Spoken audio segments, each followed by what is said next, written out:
Hello, Star Wars unboxing fans. Welcome to another episode of Darth Tuba Star Wars Unboxing Show. I'm your host, Darth Tuba, and, well, it's hard to see on the camera, but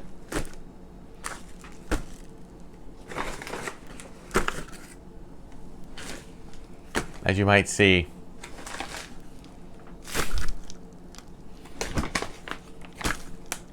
I kind of went down a rabbit hole. Yes, I did. And I'm going to talk about it, what my rabbit hole was. So, how do I start? Well, I guess it all began with a YouTube channel that I've watched on occasion. Actually, two. One of them is called Analog Toys, and the other one is Retro Blasting. Now, in full disclosure of my, I need to let people know that my opinion of the people who run these shows that they are very opinionated, but also quite knowledgeable. So I appreciate the knowledge of the history of not just Star Wars, but all sorts of retro 70s and 80s toy lines, and how they came to be, and how they started, how they went, how they shut down. And I really appreciate the historical accuracy of what they are talking about. Their commentary can sometimes lead me to believe that they are, well, best way to describe it is kind of grumpy old men, and I know that they don't always mean that. And I also know that they have legitimate gripes with not just the way Star Wars and other brands are produced today, but also with how they were produced back then. So at least they're consistent. So anyway, I mentioned their channels. I don't have any beef with them. I don't have any problem with them. I watch them. I've liked and I've subscribed to their channel. So I wish them all the success in the world. And I'm certainly not trying to be a competitor. But I was watching one channel, one episode fairly recently, and they were actually discussing a very unique topic. And the topic was essentially, best I would describe it in my brain as Star Wars adjacent, or Star Wars substitution. And what I mean by that, and what they were meaning by that, is that when you were a child and you had your Star Wars toys, you didn't always get all the toys you wanted, all the figures, all the characters. Maybe you didn't have them with you. Maybe you had, the way they were describing it on the channel is maybe you had some weird uncle or aunt or grandparent who would present to you a Christmas present or a birthday present or a holiday present that they saw something that they thought was Star Wars, and they gave it to you as a gift, and you opened it up and it was a figure, and it was 3 3/4 inch like Star Wars, but it wasn't Star Wars. It was some other space movie franchise. So that was one thing. So you ended up having these non-Star Wars figures in your collection, but because, as children, we weren't collectors. We were players. We played with the toys. And we would oftentimes combine franchises. We would combine figures from Star Wars with figures from other franchises and kind of play them together. Sometimes it was just whatever our imaginations came up with. And it could be all sorts of things. It could be Star Wars with G.I. Joe, with Transformers, who knows. But it also was kind of interesting to see how these figures, sometimes you could sort of see, especially if they were still part of like a Star franchise, like maybe another word, franchise starting with Star, like Star Trek, or with other movies that came out right around the same time, or TV shows that came around the same time, that really made an impression on you as a young child, that almost that they were interchangeable. Like these were all characters that existed in some kind of amazing shared universe. And if it wasn't for real, well, it could be that way in your mind.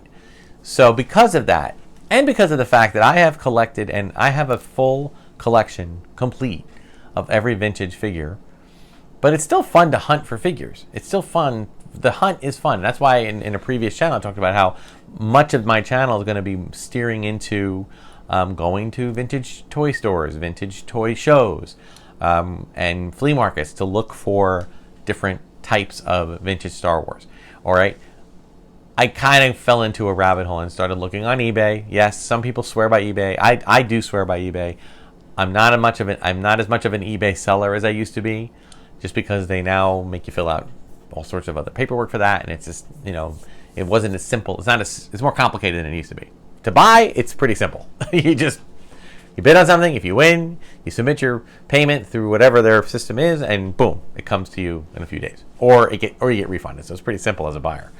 So I've been looking around, and I kind of found a couple things that I'm going to call them Star Wars adjacent. They're not Star Wars. This is not Star Wars. There's not a single thing in this pile that is a Star Wars figure. However, there are several franchises that came out either right at the same time as Star Wars, or really more realistically because of Star Wars, shortly after the fact, that were meant to try to emulate that. And while I don't feel that any of them had the staying power that Star Wars did and still does, I do believe that they kind of have a nostalgic, they hit me in the feels, and the nostalgic feels, so I kind of want to add them to my loose collection of figures. Kind of up there with my retro figures and my bootleg customized figures, that kind of thing. So why don't we just get cracking here? Because it's basically, if I'm not mistaken, I have four franchises that all fall into this category. There's the Star Trek motion picture figures that came out that year, 78 or 79. Black Hole from Disney. And then the two TV shows, Battlestar Galactica, the original one, not the one in 2004, although that was great. That was a great series. And Buck Rogers in the 25th Century. Okay? They all released figures. They all released playsets. They all released ships. So I'm kind of in... Now, the thing is, and I'm in the process of slowly starting to build that. Now, I am not going to go down the rabbit hole any further than that. I'm not going to go into other... I know, MASH had figures. Believe it or not, I had the MASH figures. I sold them in a yard sale years ago. But I am not going to go researching them, even though they're not that expensive to find. Dukes of Hazzard had figures. The A-Team had figures. I'm not going down that road. This is where it ends, because it might take me a long time to track these down. And I'm not looking for complete. I'm looking for loose, not in the best shape, just so I can keep the cost down. So why don't we just get started? Okay, let's see what we come up with. I got to get my little cutter here, because it's amazing to see how different people have packed these. Some of them came like, extra protected, and others it was basically just a plastic bag, and that was it. But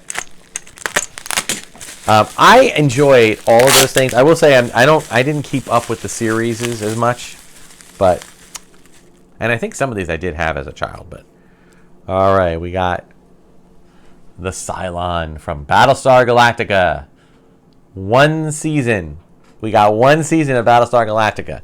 Very much similar vibes to Star Wars. In fact, so much so that I thought Lucasfilm might have sued Glenn Larson for kind of stealing things. And then Glenn Larson claimed that some of the designs were stolen from him, but I know that one guy was a Dykstra, I forget, or one of them worked on both. So it stands to reason that a lot of the similar vibes would happen.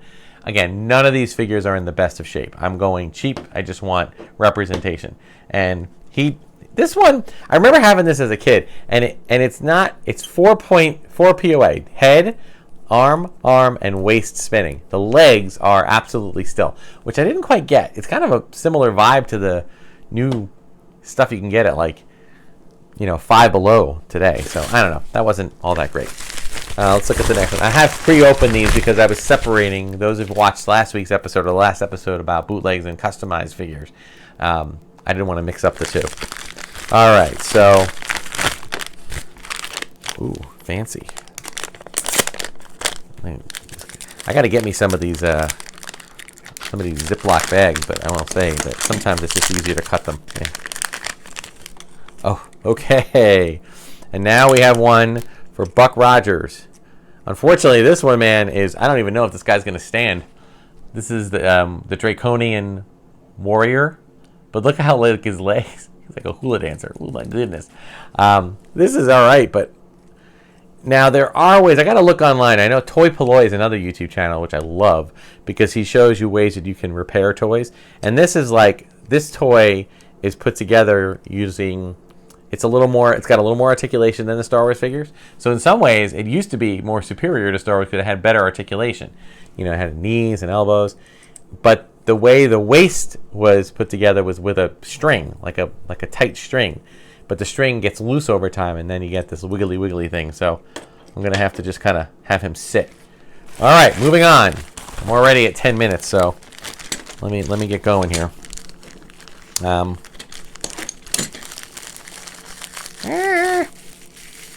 Okay, what are we dealing with here? Like I said, I had some of these growing up, and I did separate the Star Wars from the non-Star Wars, and ironically, I am now in the process of trying to recollect, but now we're going to get into Star Trek, the motion picture. Bones McCoy, Leonard McCoy. These, I think, are my favorite figures of the group because they are, in fact, pretty much interchangeable with the Star Wars figures. I mean, they're maybe just a little bit smaller. Let me get one of my Obi-Wan figures out here and, put them together. I believe a lot of these other companies were Mego. They were not Kenner. Kenner didn't put out anymore. But if you look at them together, they're pretty much the same size. So that's pretty cool. I know that the Star Wars or Star Trek motion picture gets a lot of what do they call it? The boring picture or something like the motionless picture. Like, it was very slow, and I agree, it was very slow. It's a lot more cerebral, and I feel like but that's how Star Trek was. So I don't think fans were all that upset about it. I think it was pretty good, and you got to see all the whole crew return. You got Spock back. It was fantastic. So, but I will say that of all of the Star Trek movies, I do feel like I watched that one. I love the music for that one. That one I can watch for the music, right up to them having like an overture. Remember, if you all recall, they played the Ilias theme. It's Jerry Goldsmith, another great composer. I love John Williams, but Jerry Goldsmith deserves a great amount of praise as well. The late, great Jerry Goldsmith, and was kind of the keeper of the Star Trek franchise for much of the movies. That theme, the motion picture, ended up being Next Generation's theme. I mean, some good stuff there. All right, now we're going on to a ragtag crew on their way to Earth. Dun dum ba dum bum bum ba da bum bum. But I think this is Adama, I believe, and that is, of course, Lauren Green. Okay, really, really fantastic. I love Lauren Green in that. I thought he did a great job. If you get a chance to watch it, I mean, you can definitely see, obviously they had budgetary constraints, but at the time, the effects were pretty cool. The Vipers and the ships that they had, the Cylon fighters and the Vipers, they did some pretty cool stuff. They had some pretty cool toys that came out. I remember collecting those as well. I just didn't have the same level of connection as I did with the toys that came out, at this point. So it's amazing. Like, some people gave me boxes, some people gave me envelopes. All right, this one was a twofer. Two more from. Have I done this one yet? Yeah, Buck Rogers. So we've hit upon 1, 2, 3 of the franchises. These two are from Buck Rogers. Again, they are a little bit more together. They have the similar setup to the Draconian. We have the Princess. I don't even know her name. I know, I'm terrible. I mean, I'll give you all the names you need for Star Wars, but for the ones... I remember this character was a hoot. She was like just always trying to get, seduce Buck Rogers, and she was just, weird. And then this was Draco, I think, or somebody, one of the bad guys. And again, it doesn't have his cape, so, but I can't even remember which one he was. I think of the 4 that I'm talking about, I know the Buck Rogers one the least. I remember watching it. I just didn't watch it religiously, and I didn't repeat episodes. I just saw everything once. So, making a mess here. I got to make absolutely sure I don't accidentally throw anything out. All right, keep going. Keep it going. Still not even halfway done yet. I kind of went crazy. All right. I believe this is Killer Kane. Another one from Buck Rogers. The Buck Rogers figures they were funny. They all of the figures were hit or miss when it comes to when you can get it. There were people that were selling them for like $40, $50, $60 a pop, and there were other people that were selling like three of them for $10. So again, I guess they're not. None of these are complete, but you know, they're good. And you know, and I appreciate the figure technology at the time. You know, Star Wars did it first. They did the well, they didn't see. Everybody thinks that, you know, Bernie Loomis from Kenner just said, make them this big, and that was like the big thing. And if you do any bit of a minuscule amount of research, you know that that's really not what it is. They are that size because the Kenner designers were trying to figure out ways. You know, they were trying to come up with something in a hurry because they had gotten the license kind of late, and so what they did was they took Fisher Price Little People, which were basically just, you know. They were already on this idea of creating lots of vehicles and play sets because that's what they wanted families to buy. So they created little figures that they could buy to put in all of the, you know, little people camping, little people policemen, little people firemen, and then you have the fire engine and the campground and the police car. That's why they did that. So you are done. Okay, let's keep it going. Now, I will tell you guys, none of these were all that expensive. Okay, they really weren't. Some of them, you know, went a little bit more than others, but now my Buck Rogers, I was hoping, you know, they didn't, and again, I don't put this on the buyers at all, but I might see if I can try to repair Buck Rogers and see if, just to get him a little bit tighter, get his limbs in, because he's doing a little bit of the hula, which is fine, except that they really don't stand up. You try to stand them, and they just kind of collapse. So I'm either going to have to put a little mini figure stand with him so he'll stand up, or see if I can find another one, or maybe just, you know, glue his limbs together so they don't fall apart. He has a little screw on the back, so you can pull his whole body apart. But I'll have to like kind of do that. But there's Buck Rogers. Gil Gerard. Yeah, Gil Gerard, he went through a tough time, you know, post Buck Rogers. I think he struggled a little bit with weight issues and health issues and alcohol, drugs, and stuff like that. But I think he's doing better now. I hope he is. You know, I feel bad for some of these guys. You know, they struggle. Okay, Buck Rogers. Oh, sorry, that wasn't Kane. This is Kane. No, that was I think that was the Doctor. Sorry, but yeah. Oh yeah, man. These are all like very wiggly. I don't recall ever having any figures like this. I collected G.I. Joe and for a little while, and I and I had gotten rid of them before they were ever anything of value. But I'm gonna have to look up how they repair these, because these are all like only. Well, I shouldn't say all. Like I've got 3 that are damaged and 3 that are not. So we'll keep working at it and see what we got. All right, wrapping it up here. About 6 more. Notice that there hasn't been a lot of Black Hole, and I'll get to that. Aw, and this guy works. Beady. Hello, Buck. The great Twiggy. Gonna put him right there next to R2. Yeah, I might actually find a little. I gotta figure out maybe maybe I'll do a shadow box with them all or something. You know, just put them all together like that. I don't know. Let's think about it. Buck Rogers, I think, wins, man. 1, 2, 3, 4, 5, 6, 7, 8 Buck Rogers figures, and a 9th, Wilma Deering. Wilma was definitely, and these are, you know, I might have to give these guys a good cleaning. These guys are definitely been played with. But Wilma Deering, man, Aaron Gray, I think a pretty decent figure. But it's ironic. Usually it's the female character figures that tend to fall apart. But Wilma is holding it together pretty well. I think,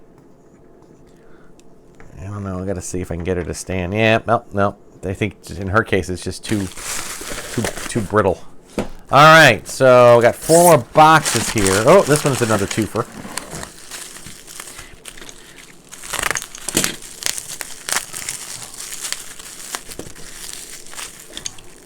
Finally, what might be my one and only black hole figure. These were Mego, by the way. I know Black Hole and Buck Rogers, and I think Battlestar Galactica were all Mego. Check me on the Battlestar Galactica one. I'm not 100% sure. And Star Trek was Mego too. So this is I forget his name, but he's now I'm also forgetting the name of the actor who played him. Ernest Borgnine. There he is. From Black Hole. Right now, my only Black Hole figure. Yeah, this is the problem with this. But they all are kind of made the same way. So I'll definitely look into it. And hey, maybe I'll do an episode on fixing them. Now this other one. Now that's funny. This guy sent me 2 figures. Sometimes you just go on eBay and you treat it like a store. You just add the figures to the cart and then go from there. Well, this is one of the what is his name? Tiger. He's actually in pretty good shape. I don't remember if he came with a hat or not. But again, I got none of these with accessories. That was the cheapest way to afford them, really.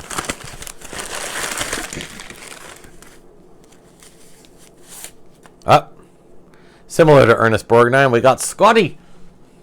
I just can't do it, Captain. I don't have the power. So Scotty, yeah, gotta say, you gotta give it up for the 5 POA figures. Even when they're a little loosey-goosey, they still stand. It's amazing. Although I will say his feet are very close together. Oh! I don't know if I can get him to... I might have to, Yeah, he looks like he's gonna... Well, he stands. And then he fell. Oh, my goodness. Oh, another twofer. They're all falling now. That's because I'm shaking the whole table. That could be why.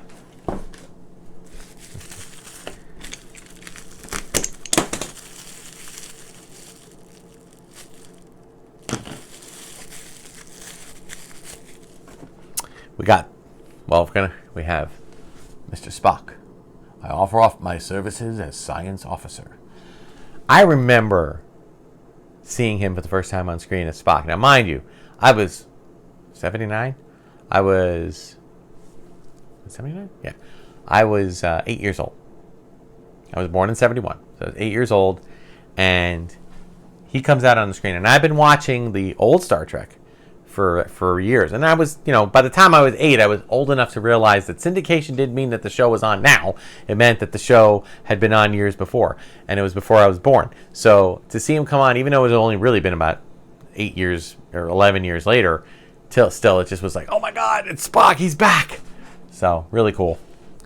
And these guys, their only problem is that their legs are so close together that they tend to fall. And then we have what I believe is Decker, Commander Decker. William Decker. Kind of cool that the character was the son of another character from one of the episodes, so that was kind of a neat little canon tie-in. Not so cool that the actor who played him had some serious issues, and I hope he's getting help and not hurting anybody else anymore. And I hope the people that he did hurt are okay. And I think we are about done. Just want to make sure, double check, triple check. It's a really big box for one figure. And we're going to end with the Daggett action figure from Battlestar.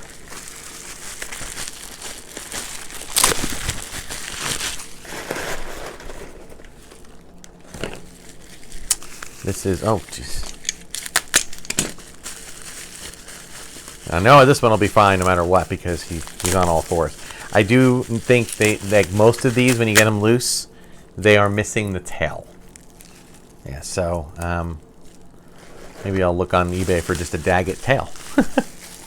Or maybe not. No, maybe he's not missing his tail. Or, oh no, he is. It was cut off. So little guy here, I believe, was played by a monkey, again a chimpanzee. So there we go. You know what? Before I say my goodbyes, let me see if I can get these guys in some kind of a display so you can see them all. Okay. All right, there we go. Our Star Wars adjacent family. Okay, we put our Buck Rogers team here, which clearly makes up the largest group, right? Although, actually, now that I think about it, I want to move this guy over to... No, it is... No, that's right. This is all Buck Rogers right here. These 3 are my Battlestar Galactica. These 4 are my Star Trek. I do have a Captain Kirk and an Ilia figure, but they were already kind of hidden in the collection. I got to find them. And then poor Ernest Borgnine here by himself. We'll let Daggett keep him company. There we go. Good. So now everybody at least has a buddy. Do you have your Star Wars adjacent buddy? All right. Good. All right. So again, I'm not going to go any further down the rabbit hole. I may try to complete these collections. I do believe I have completed the ones that, at least the first series of Star Trek. I don't think Sulu and Chekhov or Uhura were created with this. I do believe they had a second release only in Canada. So no, I don't. But I'm not going to go crazy with those. Those are really rare. Battlestar Galactica, there's a little more. There's a few more figures to track down. But again, this is a great thing to go looking for and in the hunt when I'm out and about. But eBay too. And then, of course, little Ernest Borgnine. There's at least 4 or 5 more figures. They seem to be the most expensive. They seem to be the most expensive and hard to get. I think this might be the full collection of Buck Rogers figures. So that's good.